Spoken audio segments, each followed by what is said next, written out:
He was just the new intern, or so she thought. Alina, an exhausted employee trying to survive another brutal corporate week, didn't realize the man she was ordering around was actually the newly appointed Vice President of Strategic Development. But what happens when the person you've underestimated holds the power to change your entire future? Before we reveal what shocked everyone in the company, don't forget to like, share, and subscribe to this channel. Make sure to watch until the end of the story, because this one might just change the way you see people forever. The hum of the office printer echoed down the narrow corridor as Alina adjusted the files under her arm. Her steps were fast, her mind even faster. The quarterly report had to be submitted before lunch. Her team was behind on the market analysis. The client from Geneva was still waiting on a callback, and her manager had just requested a new deckby for the day ended. She sighed. Just another Tuesday as she entered the break room for a quick refill of her coffee. Her eyes caught a man standing near the sink. He was dressed in a light blue buttoned shirt with the sleeves rolled up, leaning against the counter with a mug. In hand, his tie was missing, so was his ID badge. Elena's brow lifted slightly. New face. You must be one of the new interns, she said, trying not to sound too rushed. Grab the visitor badges from the front desk next time, and if you're free, the copier on the 4th floor is jammed again. I would go myself, but I have a stack of calls coming in. The man turned to her slowly, his smile easy and unoffended. Sure, he said calmly, happy to help. His voice was warm, deeper than she expected, with a hint of an accent, maybe British, or something that had lived in Europe long enough to forget where it started. Before she could say anything else, her phone buzzed. The client from Geneva. She stepped out to take it, assuming he would find his way by noon. The copier was fixed by afternoon. The same man appeared in her team's brainstorming session, sitting quietly beside the head of the department. Alina blinked, trying not to stare. She leaned over to her colleague. Is he shadowing someone? Her colleague shrugged. No idea. Might be part of the management rotation. Odd, Alina thought. Interns did not usually attend director-level meetings. Later that day, she saw him reviewing a set of reports near the glass panels at the end of the hallway. He looked comfortable. Too comfortable. His sleeves were still rolled, and he wore a watch she knew was not part of the intern budget. She had seen the brand once. Her cousin sold luxury watches in Manhattan. That was no department store timepiece. Still, she brushed it off. Some interns had rich parents. Over the next few days, the mysterious man kept appearing. Sometimes he stood near the elevators, listening. Sometimes he scribbled notes during meetings. Once, she caught him making coffee again, asking another employee about the software tools they used for analysis. That it began to annoy her. Why was he everywhere? And why did no one tell him to stop meddling? By the end of the week, Alina had made up her mind. He was not very useful, and he had been hanging around too long to still be clueless. When she saw him reviewing her latest presentation slides without being asked, she walked straight over and spoke, calm but firm. I'm not sure who gave you clearance for those, but those are still in draft. He looked up with that same unbothered smile. I know, I just wanted to understand your structure. It's solid, just thought slide 7 could use a stronger lead-in. Alina paused, then frowned. Thanks, but I will ask for input when I need it. He nodded. Of course. That was the end of the conversation, or so she thought. But the next morning, her team lead handed her a printed version of her deck with handwritten notes in the margins. The notes were smart, too smart, and none of them belonged to her supervisor. She stared at the paper, heart beating faster. She flipped it over and saw a signature scribbled at the bottom in tidy ink. David Alexander, Vice President of Strategic Development. She dropped the paper. That could not be right. She stood frozen in place for several seconds as the sound of footsteps behind her snapped her attention back to the present. Alina, came a familiar voice, warm and effortless. She turned. David stood at the doorway, calm as ever, a folder in hand and a knowing smile. I believe we have a lot to talk about. Alina followed David in silence. The hallway never felt longer. Every step echoed louder than the last, bouncing off the polished walls as if the building itself wanted her to hear her own doubt. Her breath quickened. She clutched her folder tighter than necessary, as if the paper could anchor her to something solid.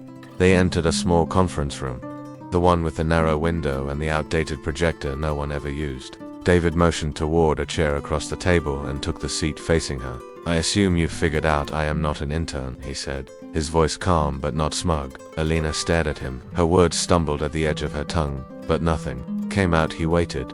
Finally, she gathered herself and said, I apologize. I did not know.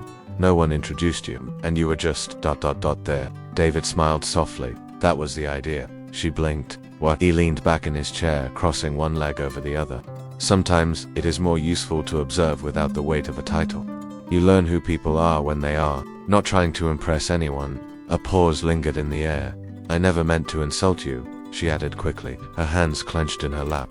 You did not, David replied. If anything, you gave me an honest view of this department. Alina looked up. His expression was unreadable. Your team is sharp. You lead them well, even though you are not technically their lead, he said.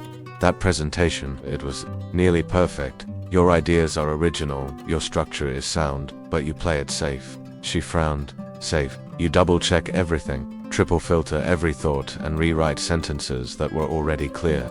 It makes the work careful, but it also makes it cautious. You hide in precision. Elena flushed.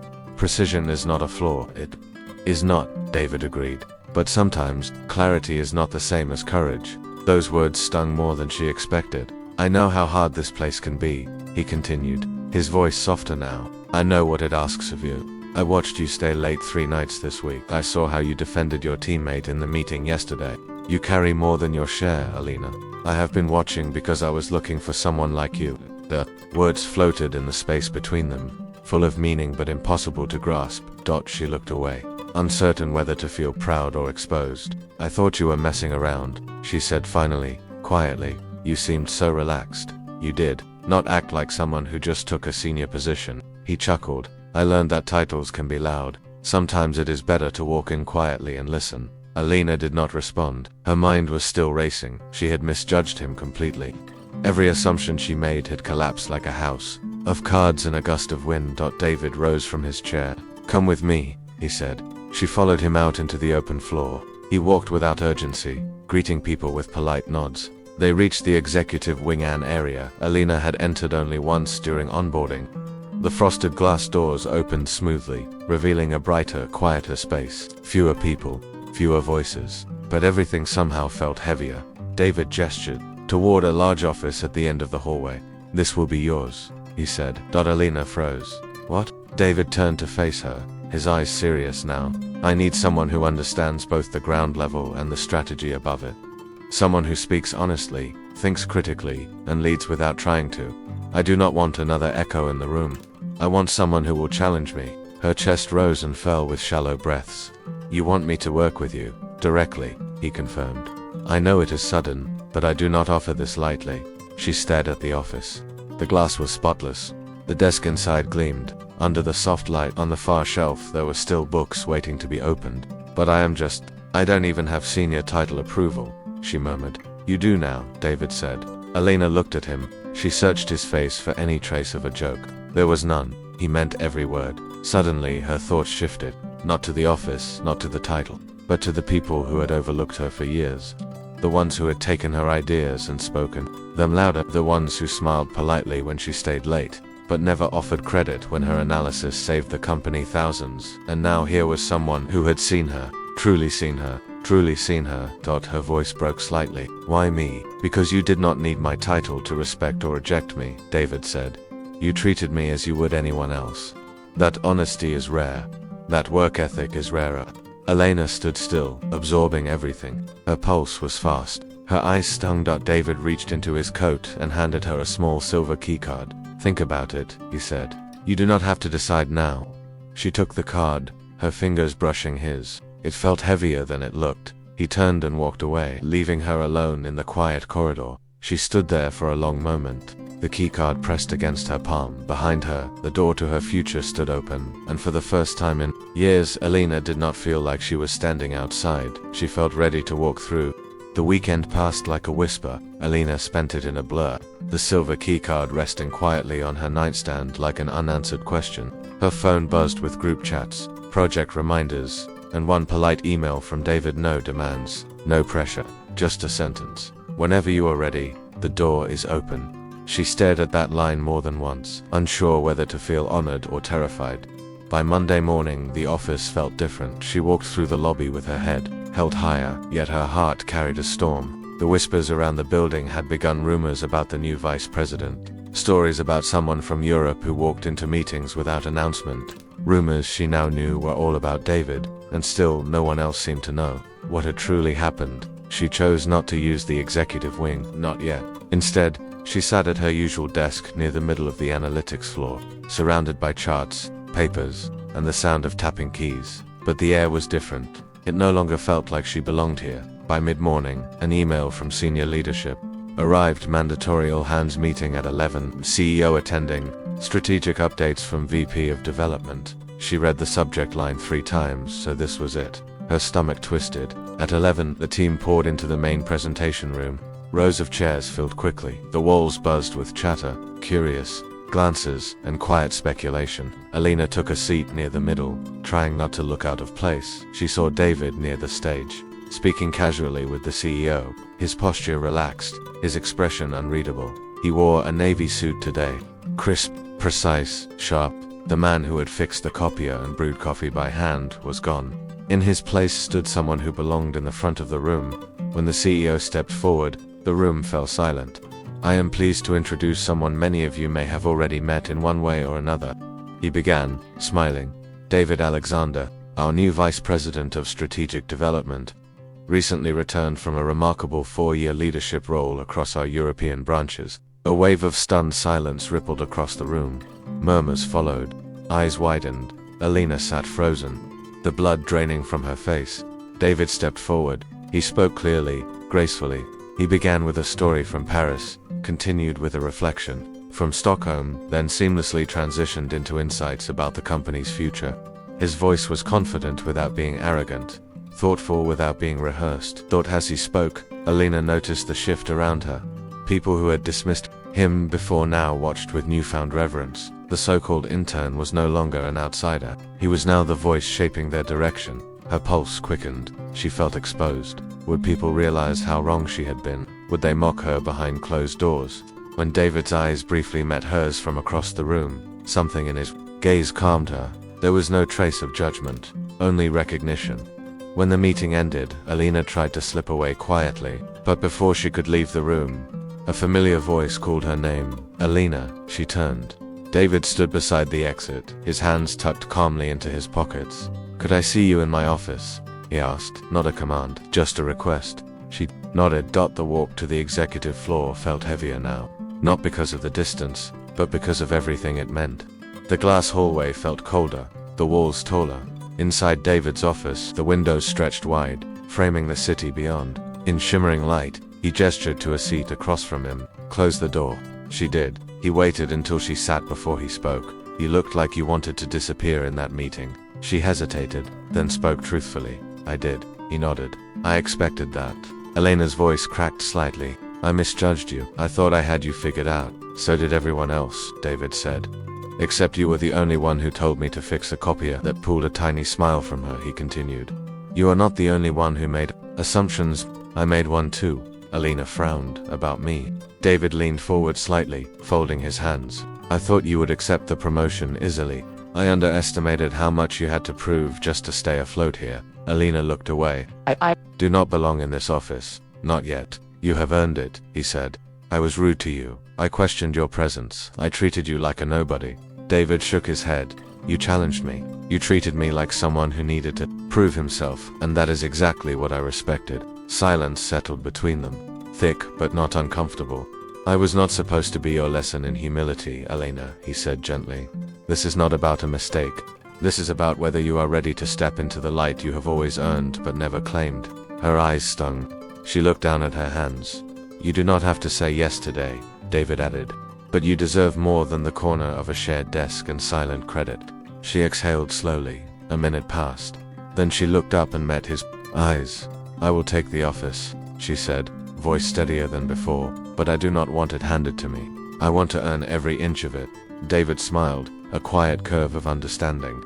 Good, because I am not interested in handing out favors. They stood as she reached for the door. David called her name once more. One more thing, he said. You asked me last week why I kept observing instead of acting. She nodded slowly. He tilted his head. Sometimes, power speaks loudest when it listens first. She smiled faintly and stepped into the hallway. The glass walls no longer felt like boundaries. They felt like beginnings.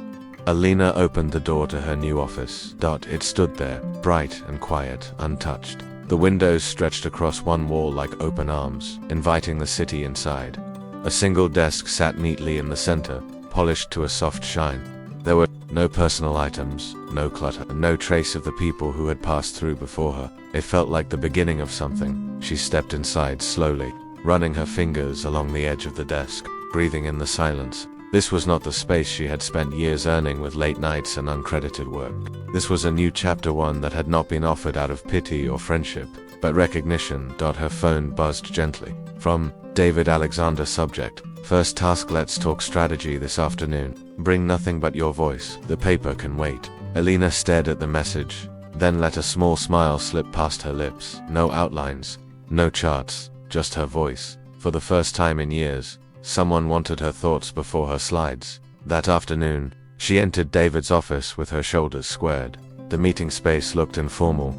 A small round table near the windows, a tray with coffee and tea, and 2 chairs. No whiteboards, no projector, no crowd. David glanced up from a notebook and gestured to the seat beside him. Glad you came, he said. I was not going to hide forever, she replied. He smiled faintly. Did it feel like hiding? She considered. Maybe, or maybe I was waiting to be sure I wanted this for the right reasons. And do you? He asked, pouring tea into a delicate glass cup and handing it to her. Alina nodded. I want to build something that matters. I want to shape ideas, not just polish them. David leaned back, thoughtful. Good, because this department needs a heart that beats faster than numbers. It needs someone who remembers what it is like to stand outside the room looking in. Alina sipped the tea. It was warm and a little bitter, but comforting. They spoke for almost an hour about the company's blind spots, about ideas trapped beneath layers of approval, about the way voices like hers had been kept just low enough not to echo. David did not interrupt. He asked, he listened, he took notes with real interest. When she finished, he said nothing right away. Then he looked at her with an expression she had not expected. Not authority, not pride, something quieter. Respect. You are going to scare a few people, he said. At last. She arched an eyebrow. How so? You think too clearly, he said, and you work without needing applause. People like that do not always fit into old structures. Alina tilted her head. Then let's rebuild them. David's lips twitched. Careful. That sounded like strategy. She laughed, the sound surprising even herself. In the days that followed, her new role unfolded with both promise and pressure.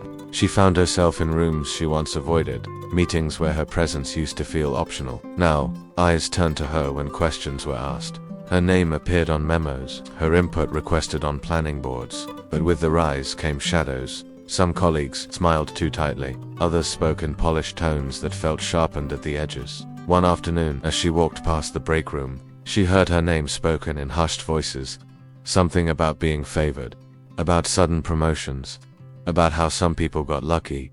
She paused for a heartbeat, then kept walking. Let them whisper. She knew what it took to get here. Late that evening, she stayed behind, organizing data from an upcoming client proposal. She did not notice the time until the lights dimmed slightly. The office had emptied. Her reflection stared back at her from the glass window, tired, but still standing. A knock sounded at her open door. David stood there, holding 2 coffee cups. I figured you might still be here, he said. Alina blinked. You still know how I work, apparently. He set 1 cup on her desk and sat in the chair across from her. I used to stay late, too, he said. But I stayed because I was afraid of falling behind. You stay because you care. Alina looked down at her screen, then back at him. Sometimes, I wonder if it's too much. If I am trying to prove something I can't name. David considered this. We are all proving something, even when we pretend we are not. A pause settled between them. The city lights flickered outside. You do not have to be perfect, he added. You just have to be present. And you already are. She nodded slowly, his words sinking deeper than she expected. Thank you, she said quietly. For what? He asked. For seeing past what everyone else chose to ignore. David's voice dropped gently. That is not a gift. It is a responsibility. And I plan to honor it. They sat there for a while, coffee growing colder between them, not needing to fill the silence. This was no longer about a title. This was about becoming the person she had always been, even when no one was watching.